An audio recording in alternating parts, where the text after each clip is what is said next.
Quick recap. Lincoln, 10%, easy plan.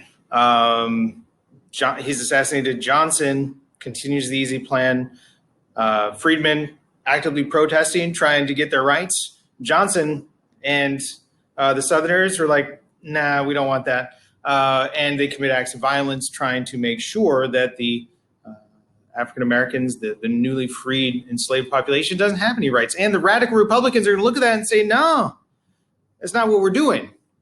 They have enough power now by 1866 to try to overcome all that. Johnson in 1866 tried to end the Freedmen's Bureau. This was like one of the things that was trying to help the enslaved population in the South so that they could adjust and become active members of society.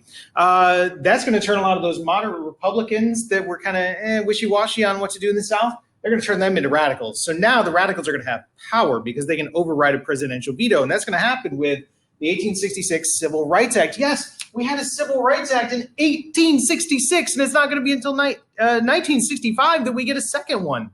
Well, actually, a third one, but whatever. It provides equal protections. Radical Republicans are going to have to override Johnson's veto, who called it discrimination against the white man. They override the veto of a president for the first time in history. Johnson is furious about this, and he's going to try to prevent the radicals from doing what they want to do. And in response, eventually the radicals are going to propose and pass the 14th Amendment. Johnson had said the Civil Rights Act was unconstitutional. So he said, well, let's change the Constitution, right? Checks and balances in action. 14th Amendment is going to provide everybody born in the country, and there's some clauses that are not very good at this point, but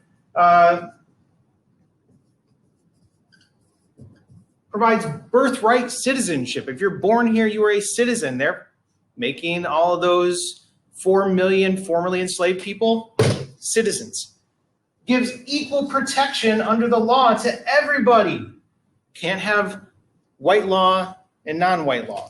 Everybody gets equal protection. And most importantly, it gives the federal government the power to enforce this. It says Congress shall have the power to enforce this. This is different than the Bill of Rights. The Bill of Rights said Congress shall make no law respecting the freedom of speech and so forth. The 14th Amendment says you will have the power, Congress, to protect these rights.